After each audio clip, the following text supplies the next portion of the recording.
Welcome to all joining us this beautiful Monday morning.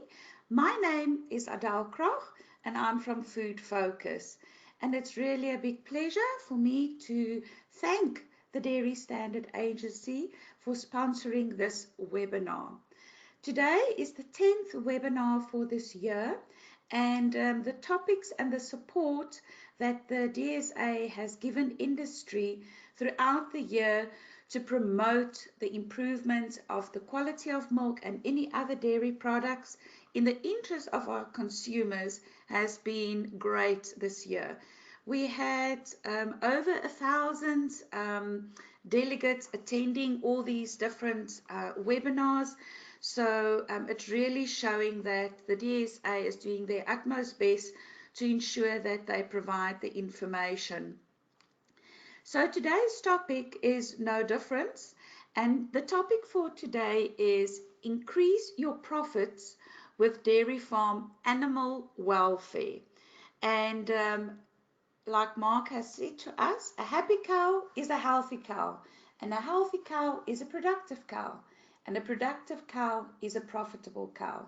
So our speaker for today and our presenter for today is Dr. Mark Chimes. He is qualified as a veterinarian at Onderstepoort in 1986. He spent his first 30 years in private practice, of which 13 years were spent in the UK. In 2013, he joined Deltamune Laboratory as their ruminant technical advisor.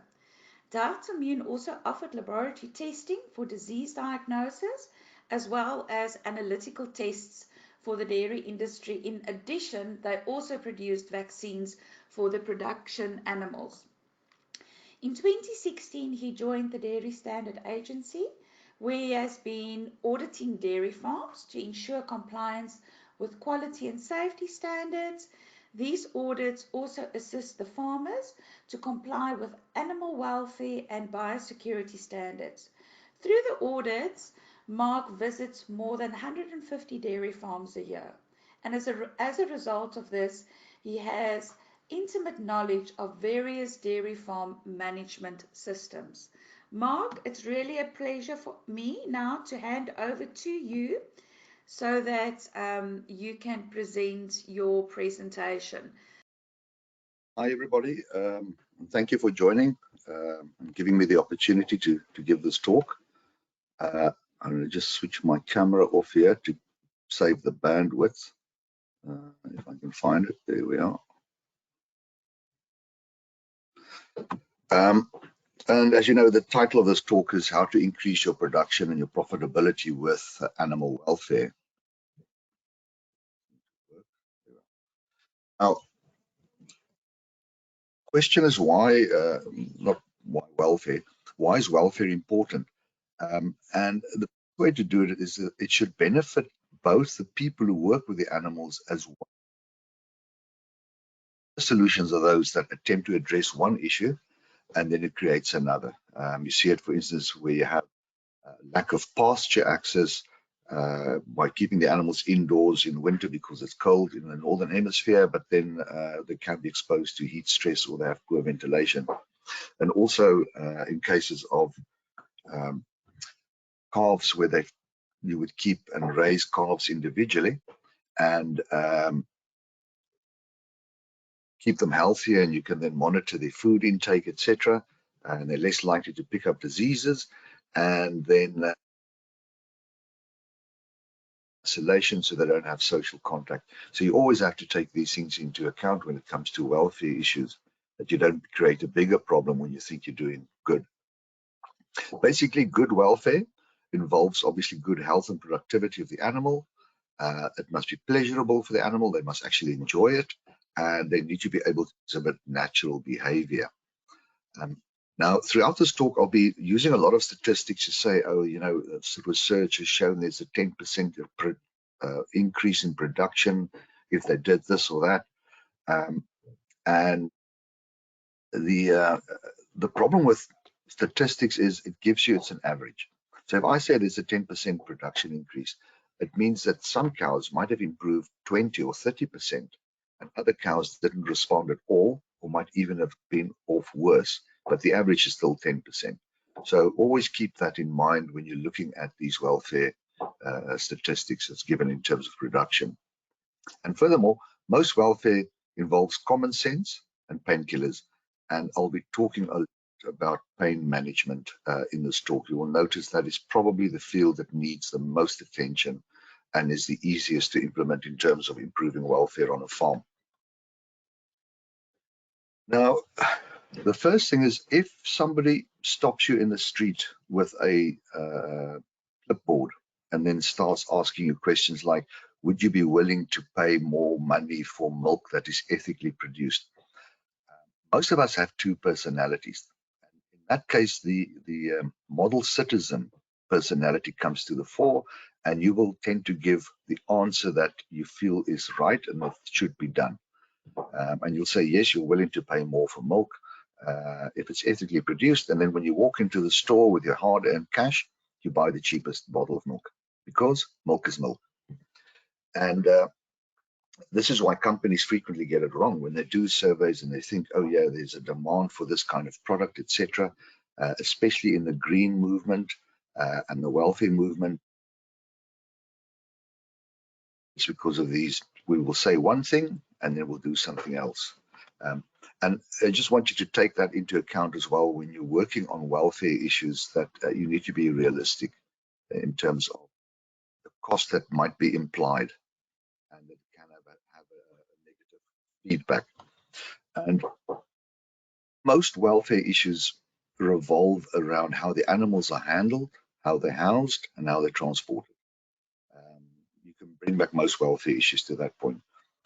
And what we need to remember is that modern farming systems did not evolve in a vacuum. They evolved for a reason, and most commonly it's because it's either made it easier to handle the number of animals, it was less labor intensive, it could have led to higher production or even cheaper production.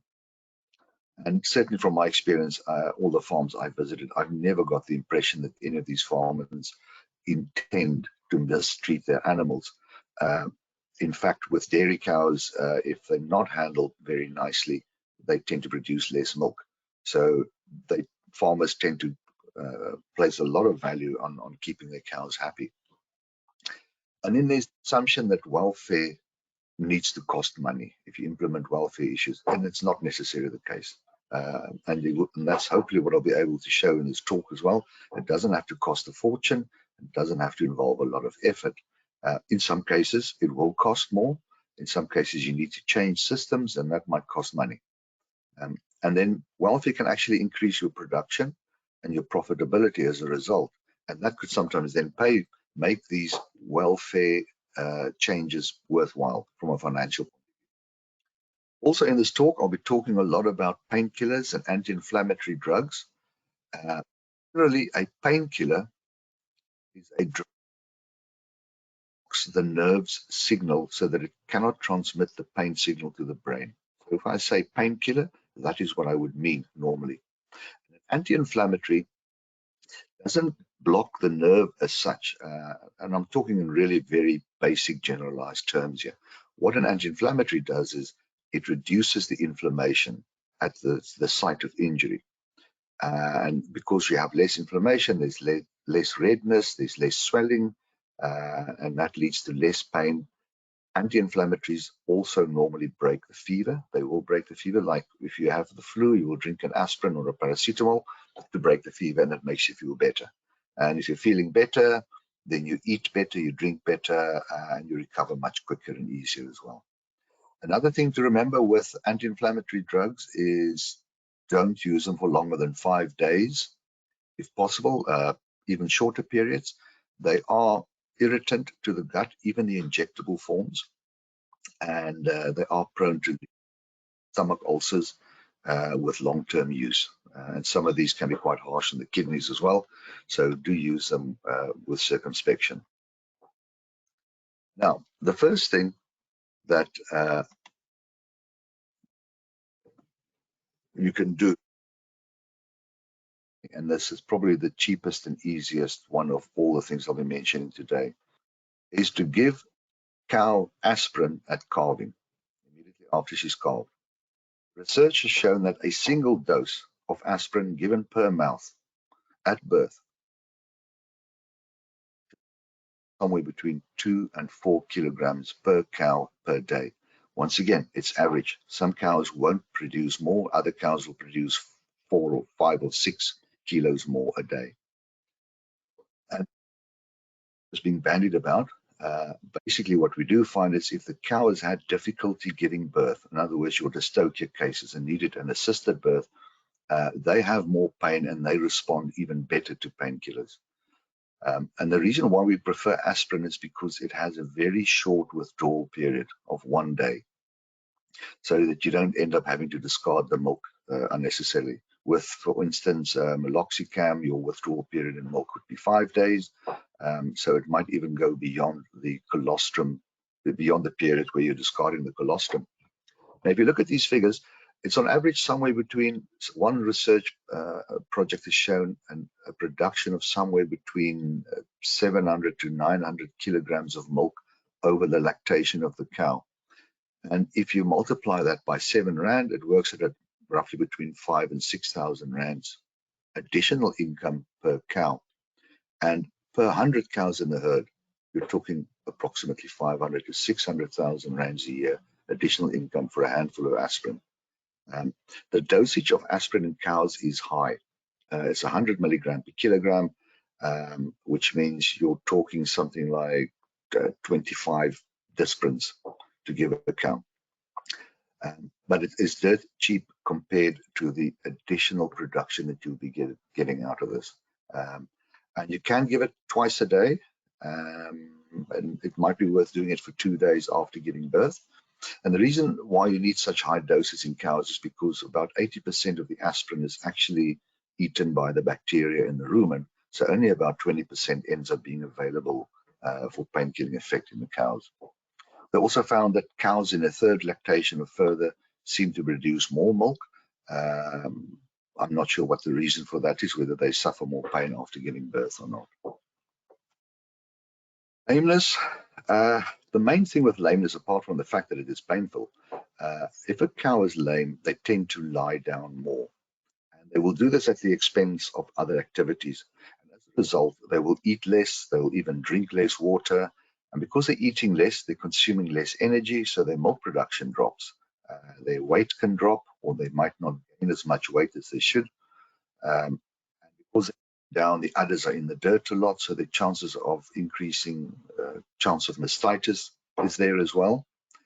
And then in addition to that, with this pain, obviously the cows don't want to be mounted by the bulls, which is generally not a problem on dairy farms since you use AI, but it also causes an increase in the cortisol levels, and which influences the hormonal cycles. So you'll find that these cows will delay their estrus, or they might not come into estrus at all. They might not come on heat.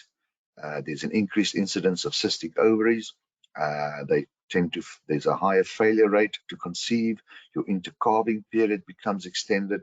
And we all know that fertility and reproduction is a very important part of a farm's profitability. So on average, a cow will take up to 28 days longer to become pregnant when they're lame. And the treatment of choice for lameness is you trim the affected hoof, you put a wooden block on the unaffected toe so that you can take the weight off the sore toe, and you give them an anti-inflammatory. That should be standard treatment for every single lameness case. Antibiotics is only indicated if there is definite infection. Giving antibiotics for a bruise or a sprain is pointless. It serves no purpose, and it's actually quite irresponsible. And what you need to look at is you also need to look at your walkways. Obviously, prevent stony areas for the cows, so the cows don't walk over stony areas. And also look at the waiting times where cows stand on concrete for long periods, especially before milking, and or if they're waiting to be seen by the vet. It's sometimes better to break them into smaller groups so that it's only small groups which have shorter waiting times before they're being milked or being treated. Also, if in this past year, we had areas which had a lot of rain, and those areas suffered very badly with hoof problems and lameness. And obviously, just use your common sense. If you have camps that are higher up or better drained, try and move the cows there if you can, if there's grazing available for them there as well. And in general, what we found was that the farmers that used foot baths regularly throughout the years seem to have experienced less hoof problems during that wet season than the ones who didn't. Those that only started using foot baths once they realized they had a problem, it was too late. Hooves are slow to grow and they take a long time to harden up, and you need to start at least 3 months before the wet season to have a benefit from these foot baths. So I would recommend regular foot baths throughout the year. Be a good idea. Mastitis. The basic treatment for mastitis should always include not only antibiotics but anti-inflammatories. In fact, in 50% of mastitis cases, antibiotics probably do nothing because there's no infection.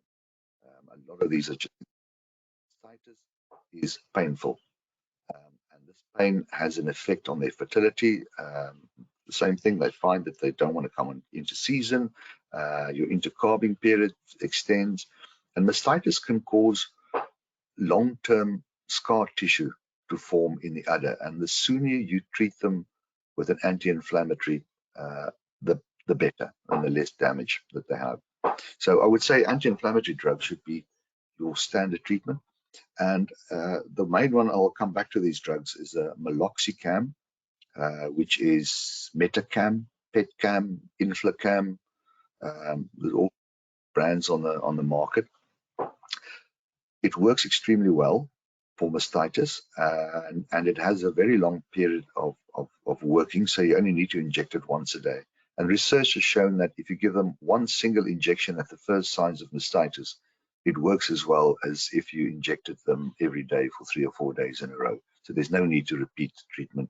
It seems a single dose is more effective.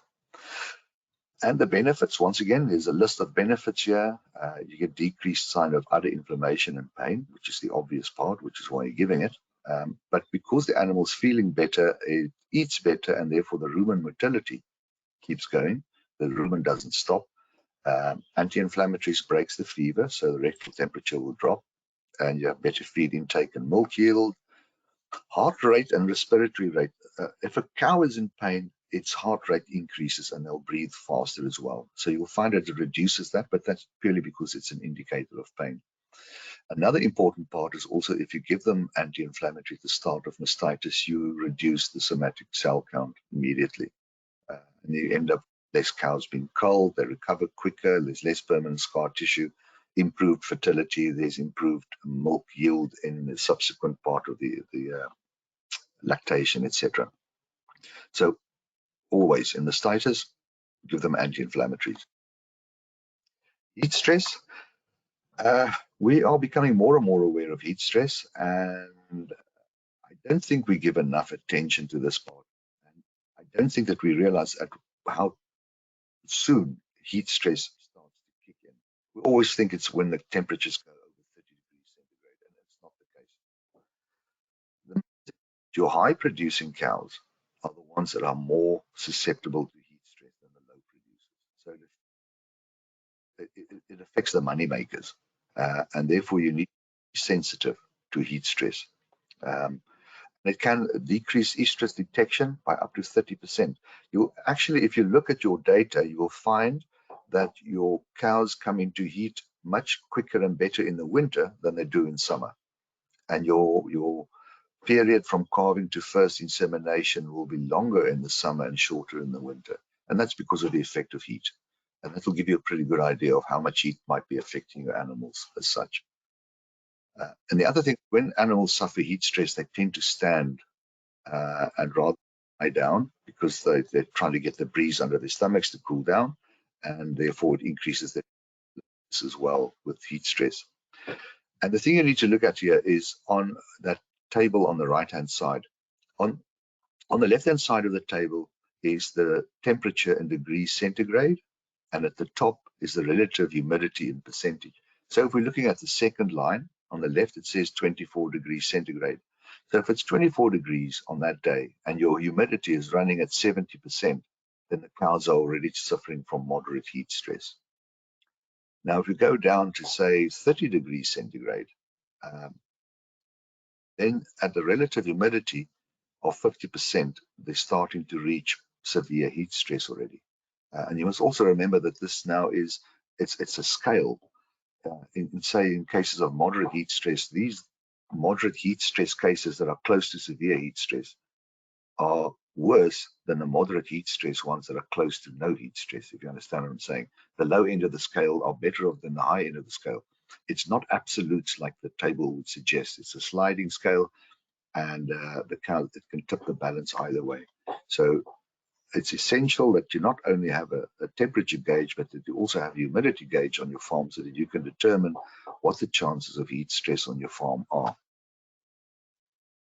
Now, the effects of heat stress can take up to 48 hours to show sometimes. So the cows will suffer heat stress today, but their milk production only drops a day or two later. So the connection isn't always made in milder cases of heat stress that the cows actually suffer with heat stress. But generally, if the temperatures goes above 24 degrees centigrade, you can expect that some of your cows, especially your high producers, that they'll be starting to suffer heat stress already.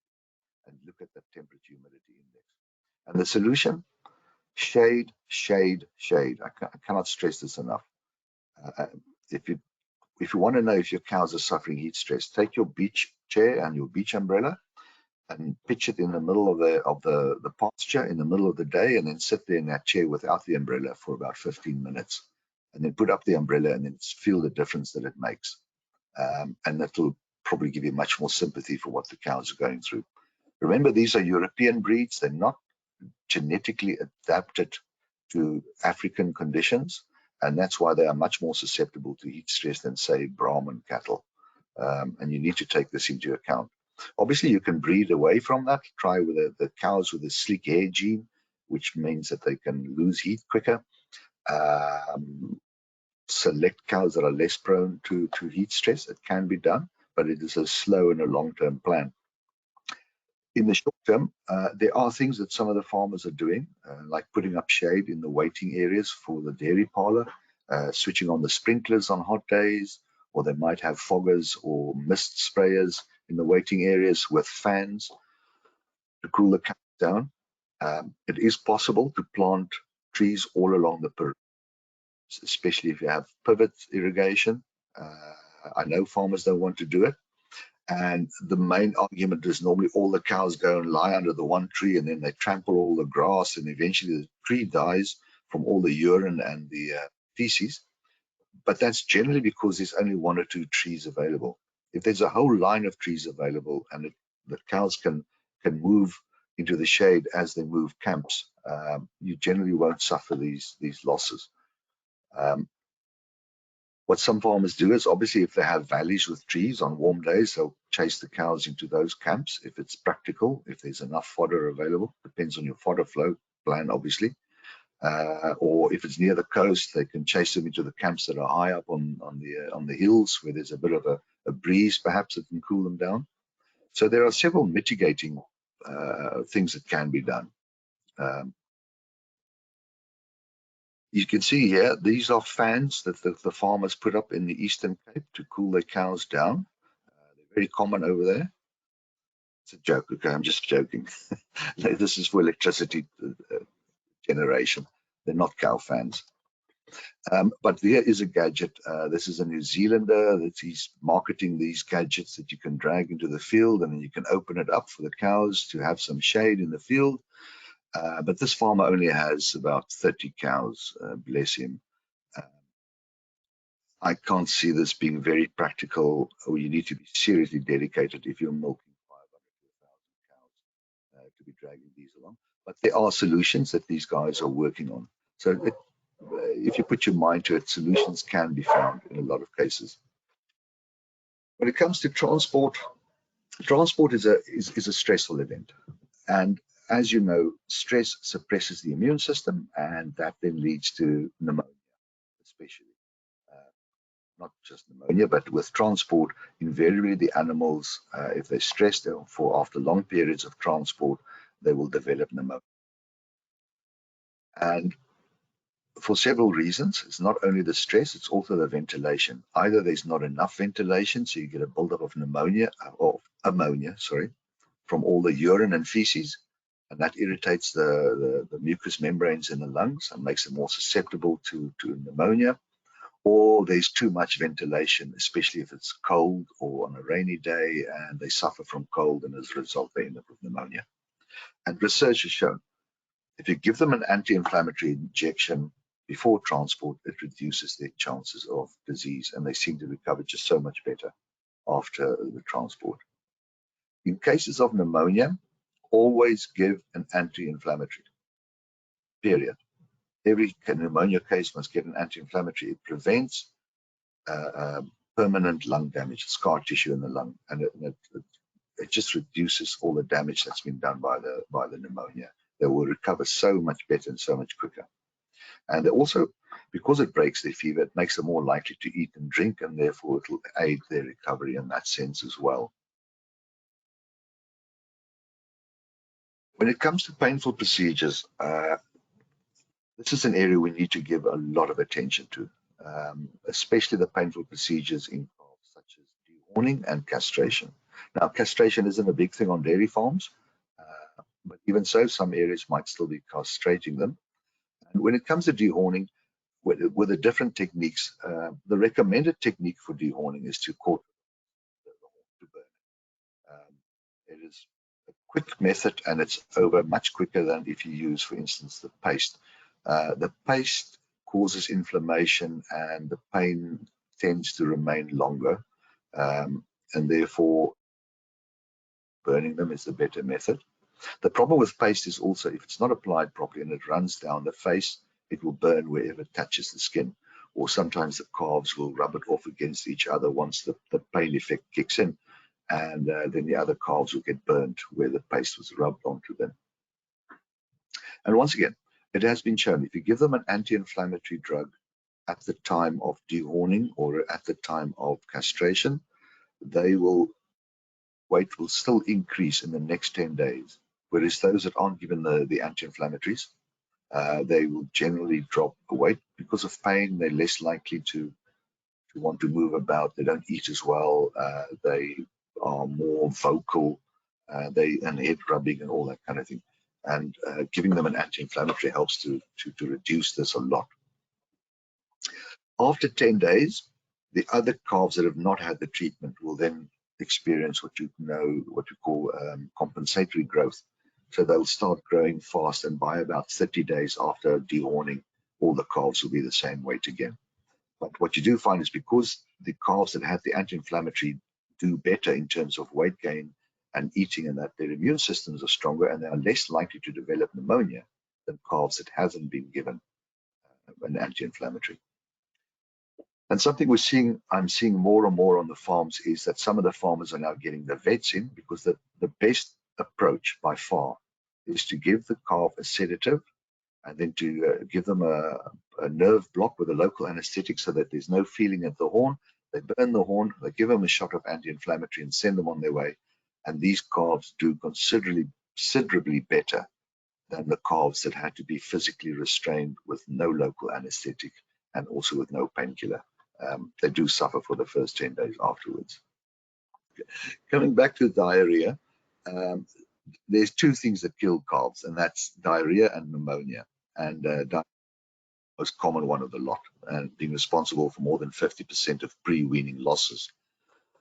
And it's a painful condition. I mean, we've all suffered with diarrhea and stomach upsets, and you know that it involves cramps. Now, the interesting part with diarrhea is that because of the inflammation of the bowel wall, it affects the absorption of nutrients, and they end up with a malabsorption. And this affects the lower critical temperature sensitivity of the calf. Now, a healthy calf has a lower critical temperature of 10 degrees centigrade. In other words, if the temperature drops below 10 degrees centigrade, that is when they will start to experience cold and might start showing signs of shivering or that they're experiencing cold. If they have diarrhea, this critical temperature increases, and it will go up to say 15, 16, 18 degrees.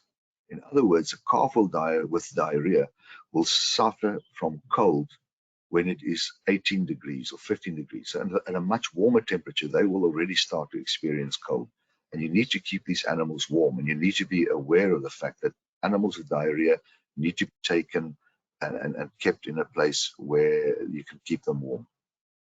And then there are long-term consequences of diarrhea as well. They've shown that in replacement heifers, if they've had diarrhea as calves, it increases the age at first calving, it decreases their milk production in the first lactation. And obviously, if you treat the calf with a painkiller and that, they will grow faster, they will be weaned earlier.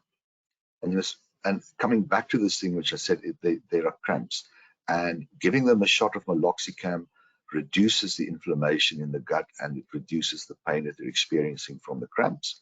And you can also give them an antispasmodic, something that will reduce the cramping. Something like Buscopan is also worth considering in these cases. And the less pain they're suffering, the better they eat, the faster they recover, the faster they grow. So giving them a shot of meloxicam at the onset of diarrhea has shown the following benefits. They're generally more active. As I mentioned before, they eat and drink better. They have less pain. They're less likely to become dehydrated. The fever will break, because that's what an anti-inflammatory does. And there's also a reduced need for repeated treatment. They should recover a lot quicker. Something else that's becoming quite popular now as well, and that we're moving, is keeping calves in groups, or at least at least raising calves together. Calves are very social animals, and they need direct physical contact with another calf.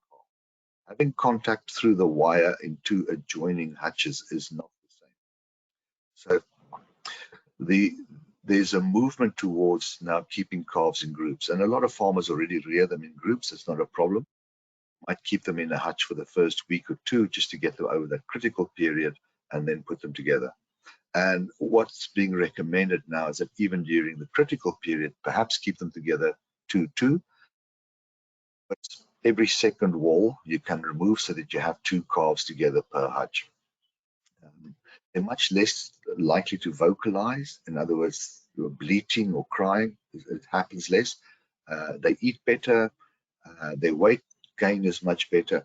And these calves that have had social contact from a very young age are much better adapted to handle stress, and especially with changes such as weaning or moving them into different groups, etc.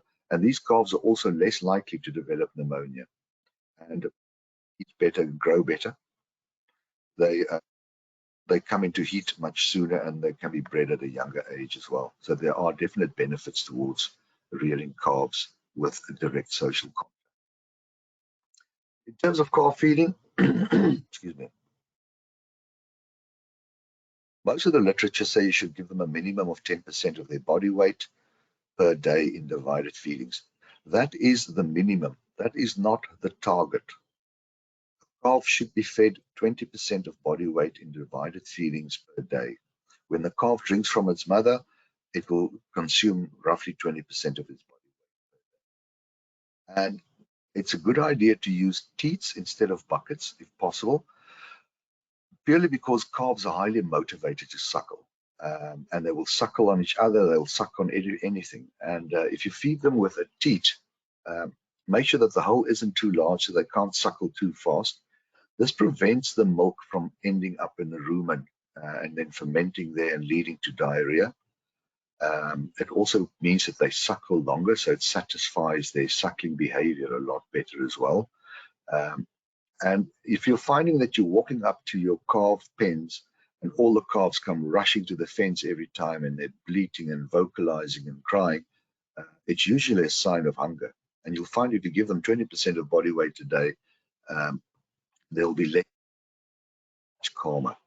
And obviously, they'll grow faster. You can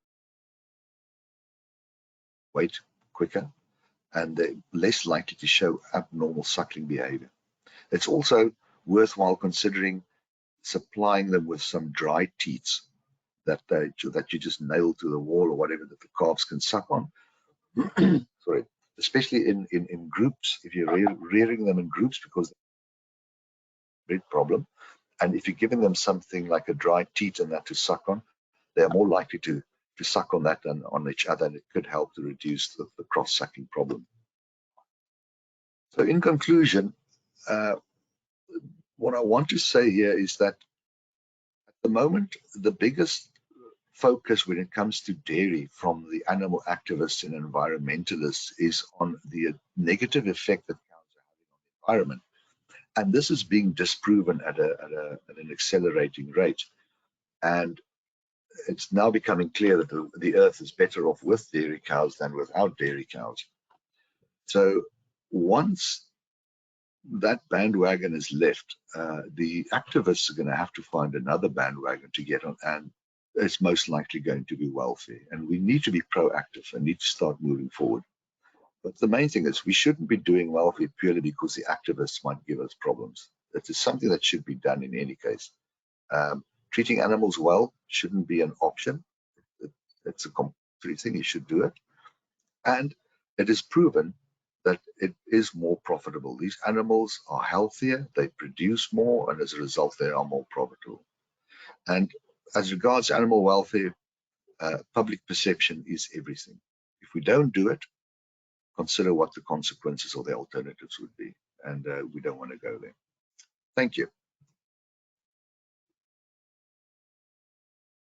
Thank you so much, Mark, for that presentation. Audience, now is the time for you, if you have any questions, to please put your questions into the question bar, or if you want to, you can raise your hand and I can unmute you so that you can ask your question through to Mark. So please, if there's any questions, please feel free to ask them right away. So Mark, thank you very much. I must say I got a bit nervous when you made your joke of the fans. I was thinking, Mark, really is that that your thought process, that those wind turbines are fans? But yeah, I enjoyed that little joke that you made. So thank you for that. Mark, while we're waiting for questions to come in, if you want to, you can put, there you go, then you and I can at least speak to one another. So, Mark, you were speaking about aspirin, and I think you mentioned something like 8 aspirins or whatever. So, where is it possible for farmers to get such big quantities of aspirin? The main thing would be to speak to your vet. They should be able to order it through the veterinary wholesalers. But I've gone online and there are actually supplies of aspirin powder that you can get as well, up to 1 kilogram of powder. Wow. But the strange thing is, it is actually the cosmetics industry that's supplying the aspirin powder. It's used in cosmetics a lot because it's good for acne and for exfoliation and dandruff, and it has apparently very good anti-inflammatory and antibacterial effects on the skin. So, but if you speak to your vet or even a pharmacist, it is an over-the-counter drug, so you should be able to source it through them. So either go for the tablets, where you just crush up the tablets and mix it in some water and dose the animal with that, or if you can get a hold of the powder. All you need to remember with the powder is that it is 1,000 milligrams in every gram of powder. Okay, so it's once again important, like we've heard with our previous webinars, when it comes to the medication, there's a reason why you need to read the pamphlet and make sure that you give it to the animals within that specific ratio. And then just something else as well, does resistance to anti-inflammatories build up like it does when you overuse antibiotics? Is it the same with anti-inflammatories? No, because there's no bacteria involved that can mutate. Anti-inflammatories just works on the inflammatory processes within the body, so it just suppresses that. So you can use anti-inflammatories a lot more and shouldn't get the negative effect that you have with antibiotics. Okay, okay. Audience, please, if I'm not going to see any questions, unfortunately, we then don't have any questions further for Mark. So please, if there's anything, shout, or if you want to raise your hand to ask a question directly, please feel free to do so. And then, yeah, just something out of interest, Mark, the meloxicam that you spoke about. If animals are treated with that and it should not help the animal, does that mean that carcass of that animal, if they now die, can you leave that in the veldt, that vultures get to it? So is it safe for the next cycle in the food chain if an animal has passed away and you know that you have treated them with meloxicam? Oxycam is actually seems to be the only anti-inflammatory that is safe for scavenging birds. I'd be careful with some of the other anti-inflammatories, but meloxicam is definitely safe in vultures. It has been tested in, I think, white-backed vultures and Cape vultures, and it's no effect. Okay, okay, that's good. Okay, it doesn't seem like there's any questions. Just for everybody, the webinar has been recorded, and the recording as well as Mark's slides will be available afterwards. I'm sure of it, it would be on the Food Focus website before the end of the week. So, Mark, it seems like you answered everybody's questions that they may have had. So, I want to say thank you to you. And I would like Jacqueline to switch on her camera. Jacqueline, you asked to say something, seeing that this is the last webinar for the year. So, thank you very much. Thanks, Jacqueline. Thanks, Adele. Good morning, everyone. Oh, thank you, Mark. Once again, insightful presentation. It is always such a pleasure to listen to you. So thank you so much. Yes, it's our final webinar. I can't believe it's the end of the year, and it seems that time is flying when you're having fun. So thank you so much, Adele, for you and the Food Focus team. It is such a pleasure to work with you. Thank you so much for excellent presentation. Well, the facilitation is of outstanding value for us. So thank you so much. And we are looking forward to next year where we will continue with our working relationship. And then for everyone attending the webinars, for registering, thank you for that. Without the audience, the webinar will be, will have no purpose. So thank you so much for registering. And then from Yompi's side and from myself and the rest of DSA team, we would just like to wish you all and your loved ones a really happy, blessed festive season and a prosperous 2025-24, and we are looking forward to seeing you again. Thank you so much. Oh, thank you so much, Jacqueline, for the kind words. It's been a pleasure for me as well. All the amazing topics that you have shared with the audience throughout the year, the amazing speakers. It's only been a pleasure working with all of you and really looking forward to next year as well. For that, for everybody, please note that if you go onto the Food Focus website, at the top, there's a banner that says resources. If you hover with your mouse over resources, you will see a whole long list of all the DSA webinars that we did this year. So you are more than welcome to go and have a look at these recordings. The same with this recording. It will also be placed on our webinar page. And then please note, tomorrow you will get an attendance certificate to show that you've attended this webinar. As mentioned before, please note you need to save it immediately. I unfortunately cannot reissue you with a certificate. There's also a short survey after we close down Please answer this because Jacqueline is surely going to utilize the information that she's gathered from the start of the year to the end of the year to make sure that her program that she puts together next year will focus on those type of topics that you've asked to get more information on. So from my side, also, once again, thank you so much. And like Jacqueline has said, it's the last one for the year. We're in December. Good luck to everybody for the silly season that's lying ahead. I wish you all a blessed, blessed festive season and a safe one as well. And looking forward seeing you all next year. Mark, thank you. Jacqueline, thank you. Thank And to you. everybody that attended, thank you. And have a great, great Monday and the rest of the week. Goodbye, Thank you very everybody. much. Thank Bye. you.